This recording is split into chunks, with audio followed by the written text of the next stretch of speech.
Hey, this is Meridith, Elliott, Powell, and welcome. It is Monday morning, 9 a.m. Eastern, kind of a different day. We typically go live here with Sales Logic on Saturday mornings, but for the month of December, due to the holiday schedule, we're going to come to you live every Monday morning at 9 a.m. Eastern. Of course, I am on the road in Reno, Nevada, so it is not 9 a.m. Eastern, but I'm hanging out here with my co-host, Mark Hunter. Good morning, Mark. Good morning. And you know what? We should say it'll also be January 3rd. We will do it on that Monday morning. So, we'll kind of extend because January 1st is a Saturday. So I don't know about you, but, we'll kind of skip that morning. Well, I don't know about you, but I am going to be making sales calls January 1st. Well, I know. Hey, we both will. But you know what? There won't be a whole lot of other people who want to watch. Well, forget it. We'll get to that later. We got a good show planned this morning, right? We do. You want to go ahead and jump into it? Let's roll. All right. Let me pull up the video and we will rock. Prospect with integrity, we will get customers who have integrity. Integrity is the foundation from which everything is built on. You better understand value. But at the end of the day, sales is a relationship business. It is a people business. It is an emotional business.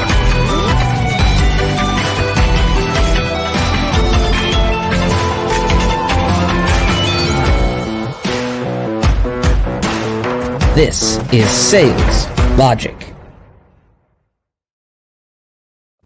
Hey, I'm Meridith Elliott Powell, and welcome to a Sales Logic, the show where we dive into the strategies, discuss the steps, everything that you need to know to sell effectively, to close more deals, and really turn uncertainty to competitive advantage. I'm hanging out here with my co-host, Mark Hunter. Good morning, Mark. Good morning, and we got a Monday morning audience instead of a Saturday. We got people already chiming in. Great to have you with us on a Monday morning. So before we dive in and tell you what is on the agenda for today, I'm going to tell you how the show works. Basically, we start the show with a question from the audience. It's my favorite part of the show. That's right. You get to be a part of Sales Logic. So if you ever have a question, don't hesitate to reach out to us at saleslogicpodcast.com. or just put it out there on social media, hashtag Sales Logic, and we'll make sure we feature you on the show. We have a hot topic. We highlight a book that you should be reading that would make a really big difference in your sales career. And last but not least, to ensure that you get return on investment, you leave with a lightning round, strategies you can put into place immediately. So, Mark, what is on the agenda for today? Well, on tap today, because, hey, it is the month of December, gift giving and the holidays. But before we get into that, let's go to the question. Now, the question comes from Linda. She didn't even want to say what city she's in or what company she's with because she's a little sensitive to her boss. Here's the question. My company continues to send out calendars as holiday gifts with our company logo plastered all over it. I think they're trashed, but my owner insists on sending them. Help!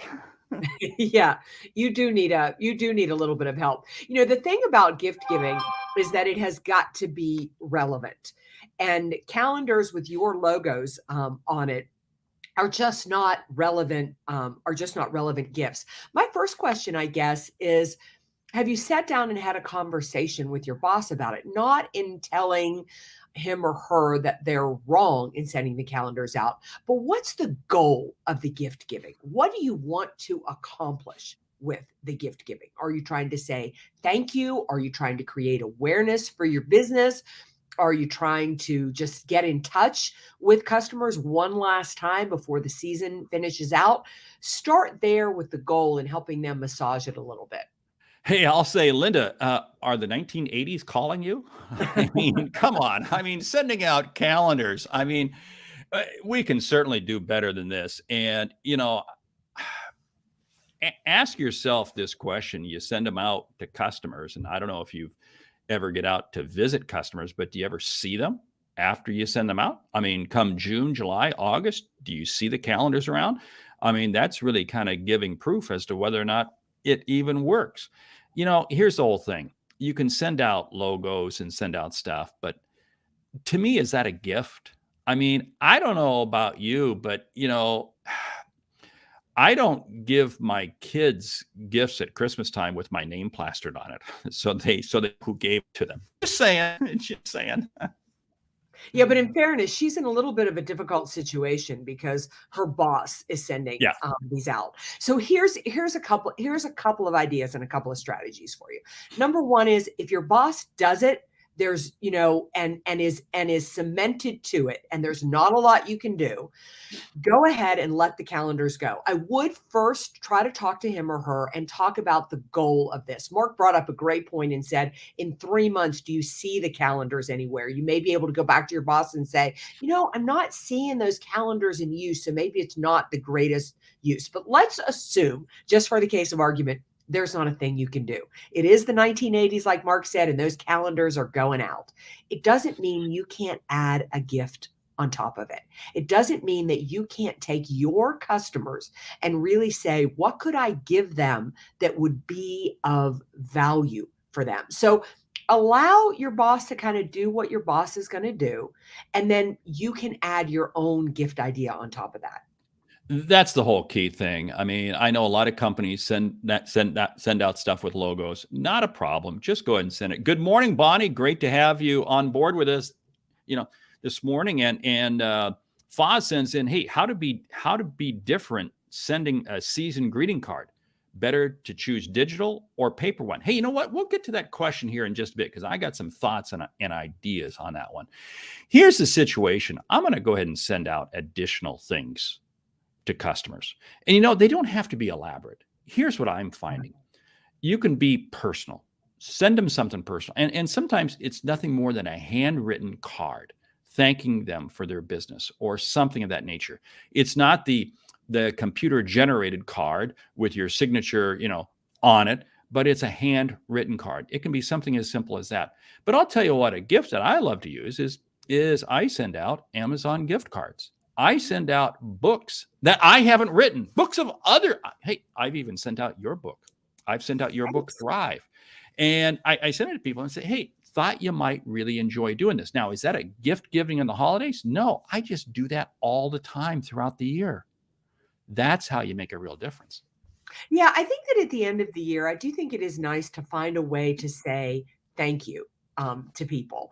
But you've got to make sure that gift has some level of meaning behind it, has some level of personalization. I know I've mentioned this here before, but it always cracks me up that when people send me things that are full of sugar or they send me alcohol, two things that I don't really do. I really try not to eat things that that are not good for me. And I don't drink. And so when somebody sends a gift like that, it tells me, I mean, I am appreciative that they made the effort, but on top of that, but it says that they don't understand. They don't really know me and who I am. And it's great that her snooze alarm is going off again in the hotel room. I'm going to fix that. That is so funny. Hey, here's the situation though.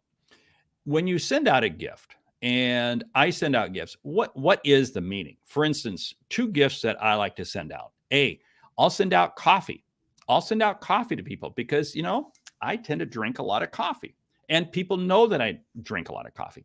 The other gift, because I happen to live in Omaha for a couple more weeks, I send out Omaha Steaks gift cards. Nice. Now, the challenge with Omaha Steaks is they're not cheap. So, that's a much higher level gift, but I'll send out a very nice valued gift card to people. And it's easy to send and it's easy for them to use. And they automatically connect it back to, hey, that's Mark. This really came from Mark. And it creates an experience. Yeah, I love this, Mark. You're right. Who wouldn't want a sales logic calendar? Maybe we do need to. Create those, right? All right. What year would we make it? In the 1980s. Hey, the 80s are calling. We do need to go back to this question. How to be different sending a season greeting card? Better to choose digital version or paper one? Paper. Here's why. You send out a digital greeting card. It comes from some bizarre URL. Chances are people are not going to open it. I don't open up things from people who I don't know. I and I could really care less about a digital greeting card. I hate to say it, that's just my style.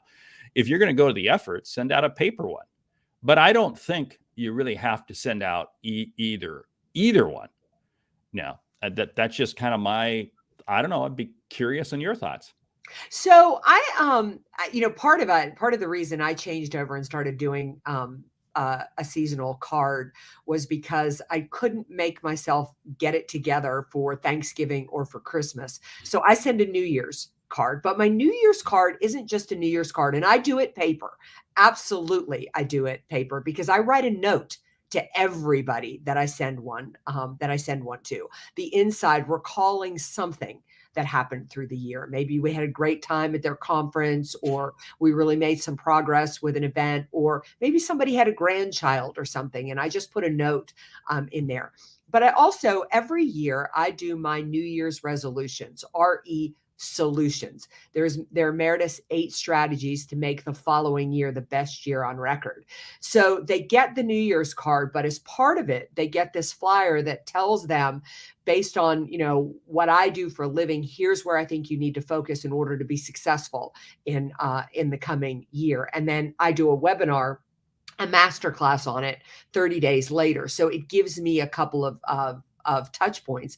Now, I started that. That's a brand, my New Year's resolutions. I've been doing them for the last 10 years, but it kicks off my holiday season.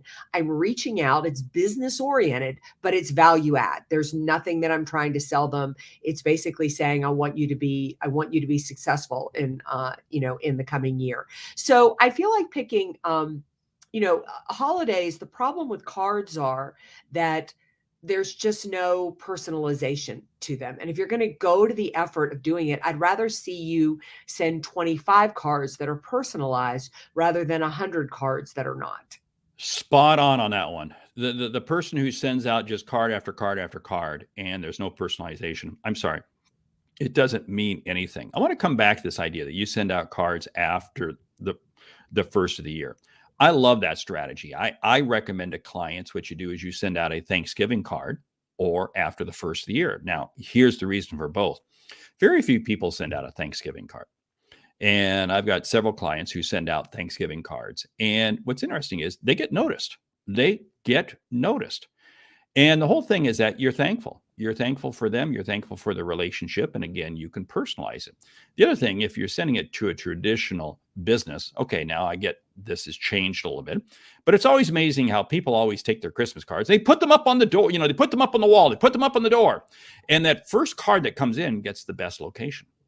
The person that gets the least impact is the Christmas card, we'll say, that arrives on December 23rd. Because what happens, they get that spot right down on the floor, just above the floor tile, because, the wall is covered with cards or the door is covered with cards. And it loses all impact. So if you're going to send, whether it be Hanukkah cards, whether it be Christmas cards, whatever, and stick to whatever faith you have, don't hesitate. Don't hesitate. Be who you are, but do them early in the season if that's your choosing. I do like that after the first of the year, because I think that's when people are starting to think about business. And again, you can be thankful and you can be appreciative and you give them guidance and direction for the coming year. Yeah, and I think that if your only strategy is a holiday card at Christmas or at Hanukkah, you need a better strategy, because you are going to get lost in the messages. Even if you do what I do with the New Year's card, it's starting to become really popular. And Mark, you're right. I mean, not a lot of people send Thanksgiving Day cards, but a few years back, it was all the rage. You could tell that every speaker from the stage was telling people to do Thanksgiving Day cards because everybody was sending them. So you have to realize that you need to do some type of strategy throughout the year. It can't be isolated just to the holidays. People are going to notice it and be thankful that you sent one, but it's going to be an isolated and it's going to feel robotic. The random gift gets you so much. I mean, this is why I love, I will many times, I just read a book and it was a good book, and I do it by way of Amazon, and I'll gift that person a book and I'll put in the card, because you can do it right on Amazon. So it's really easy to do. And then so a few days later, they get this book, and it's a card. Hey, and it came from me. It always generates a phone call back, and people are really appreciative of it. And see, the book is kind of on message because I'm into reading. I'm into hopefully Yeah. intelligent things. You are too. And what people always get a kick out of it is, Mark, you didn't send me your book. You sent me somebody else's book. Well, yeah, because I'm trying to share the knowledge. Yes. Yeah. The power to, if you want to take out some of your best prospects, somebody you're really, really working on and trying to move, the more you can personalize that, the better. One of my favorite gifts I ever got was from somebody trying to gain a significant contract from me. And they ended up sending me a bicycle jersey with their logo on it. Now, I love to cycle. I love to road bike. I love to mountain bike.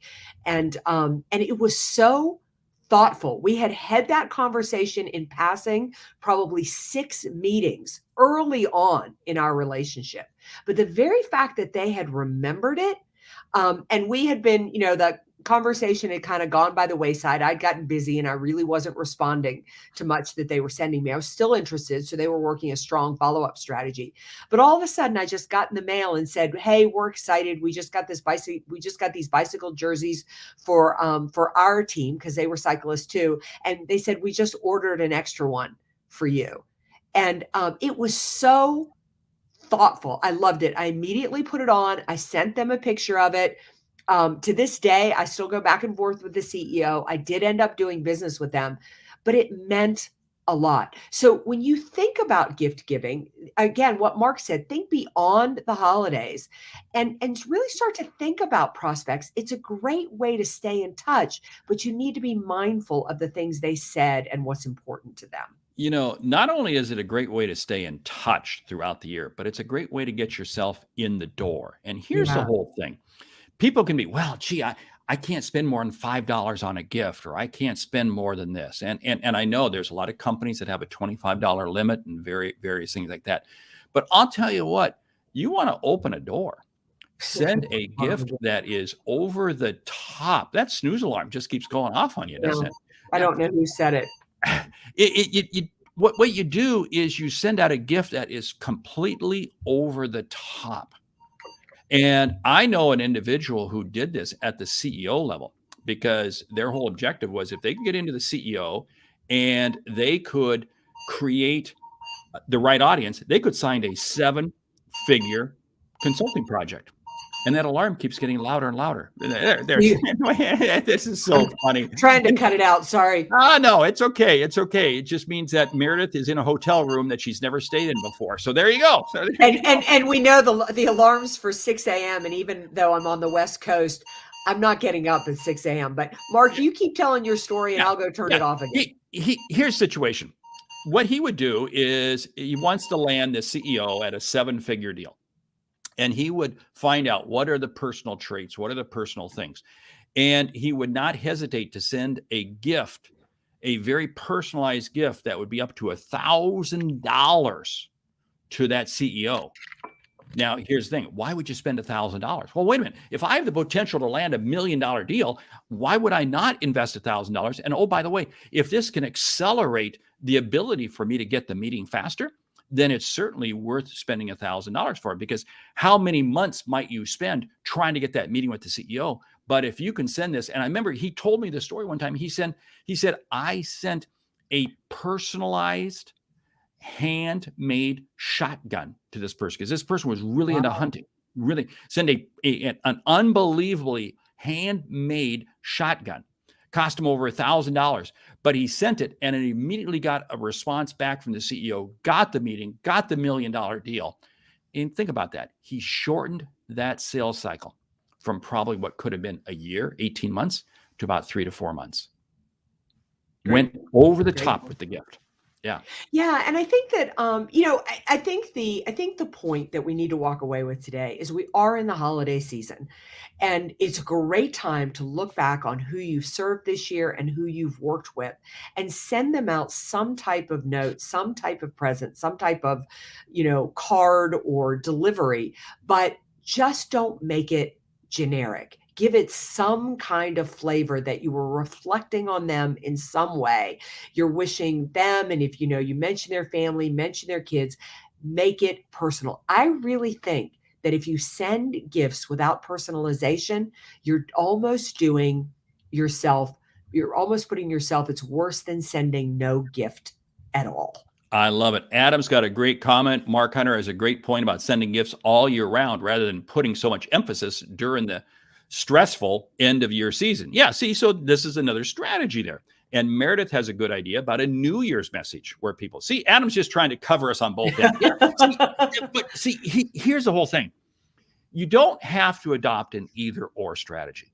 You can have multiple strategies. That's what counts.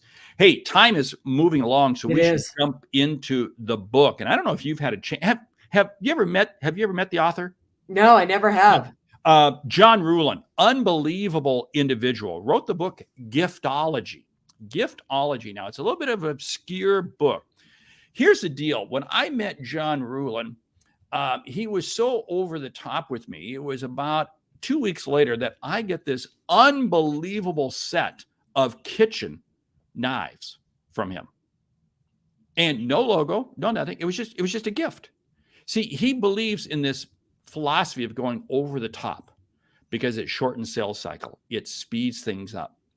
And his whole book is written in a way that you can follow his blueprint as to how to create this unbelievable level of gifting to people to not only cement relationships like the bicycle jersey you got, or open doors like the situation where I shared of sending an unbelievable over-the-top gift. But Giftology by John Ruhlin, and I'll tell you what, he's a great guy to get to know because when you get to know him, he sends you stuff.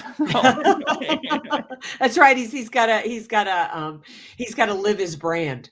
That's right. Well, see, and that's the other thing. Now think about that for a moment. You got to live your brand, right? You have. So I mean, that's why for you sending out your 8 things, because in terms of how to make the new year, because you are incredibly organized and incredibly strategic thinker in terms of how you use your time. So that represents your brand. That's why I like to send out coffee, because I drink a lot of coffee. You drink it's a perfect brand for you, and it is why I definitely think you need to represent your brand when you're doing big gifts, and then think about the individual when you're sending something to people. I do send a lot of wine to people because a lot of people are really big wine drinkers. In fact, the event I'm at now, somebody that I was working with is very much into wine. And as a thank you, I'm going to send her a really nice bottle of wine. And we have a particular friend who not only sends a lot of wine, but receives a lot of wine. Yes, she did. Yes, she does. So I really think that that the biggest thing we want people to take from the show today is gifts are a great idea. Make them personal, use them all year long, and make sure that you are intentional about what you send. The gift is about the person you're sending it to, not about you. Yeah. So, hey, let's jump into the lightning round. The lightning round this week, put your hand on the buzzer, get ready. Best gift strategies for the end of the year. Well, I'm going to have to put my New Year's resolutions out there, is the fact that, are you positioning yourself to kick off the year and add value to the client? Bracketize your gifts. You don't have to send the same thing to everyone. I have different levels of gifts depending on the relationship. So Meridith, the gift you get from me will determine where you stand on my food chain. Yeah. I would say that you need to make sure that you're sending gifts to your prospects as well as to your customers. Don't just don't focus on customers. Don't stress over the gifts you send out. Don't stress over the dollar amount you're spending, because again, you're playing the long-term picture. You're thankful for the ability to give gifts. Yeah, go live rather than digital as much as you can, either if it's traditional mail, or better yet, if you can deliver in person. Be careful of your branding. Last thing people want to receive is another set of whatever with your logo on it. It just doesn't cut it. Yeah. Think about using something that's reflective of their community. There's so many local gifts that you can order now. If you've got a client in Minneapolis or another one in Knoxville, Tennessee, kind of look for what you can do on a local level. It really sends a message that you took a little bit of extra time. And for that, many times what you can do is you can send a gift, and the gift is we gave a donation to your favorite charity. And it's a neat way to recognize somebody, acknowledge something for what they do. And it really is quite easy to do. Yeah, I would say that make sure you personalize everything. Really sit down. I'd rather see you again do 25 or 50 gifts where you sent a personal note with it. I don't know how many times I've gotten something in the mail where it came direct from the manufacturer where it was developed, and there's no note in it. I don't know who it came from. That's happened to me more than a few times. I've already received one of those. I received one of those the other day. I got this thing. I have no idea who it came from. And you know what? It's already been trashed. So anyway, hey, you share one more. I'll share one more. Oh, I think you're up. Oh, am I up? Yes. Oh, well, that was okay. I apologize. Anyway, what was I saying? You share one more. Go for it. Man, I'm totally off track here. All right. It's a Monday morning. We don't normally do the show on a Monday morning. Wow. Well, sorry about that. You just commented on the fact that you had gotten a gift in the mail that didn't have your. There goes my alarm again. It's time to get up. So it is time to wrap it up. Last but not least, I would say that do gift giving all year long. You're going to do it here at the holiday season, but make sure you have a strategy to go all year long. Don't make this the end of your gift giving. Make it the beginning of your gift giving. I'll end it with be thankful you have the ability to send gifts, because it represents that you've got a good business, you've got relationships, and you want to nurture them in the new year. Hey, with that, we want to say thank you for listening to Sales Logic this week. If something you like, hey, subscribe, rate, review the show. Most of all, we want you to know that the alarm is going off in the background. It's just funny. If something we've said has earned you a single dollar, consider telling a friend about our show, because it's how we grow to help you grow. That's Mark Hunter, and I'm Meridith Elliott Powell. I am going to be in this hotel room until about noon today, and that is going to drive me insane because I cannot figure out how to get the alarm off. Remember, all month long, we are going to be coming to you on Monday mornings instead of Saturday due to the holiday schedule. Cannot thank you all enough for joining us here today. So again, this is where we get together every Monday morning, starting in 2022. We'll be back on Saturdays discussing how you really get more effective at sales. Also, if you have questions, reach out on saleslogicpodcast.com and hashtag saleslogic on social media. We'll pick your question up. Mark, I've got 2 in the vault to focus on next week. Great. Unplug the clock. That's the easiest solution. Okay. Hey, That's right. Thanks for listening to Sales Logic. All right. We'll see you next week. Thank you so much for joining in and being an amazing audience.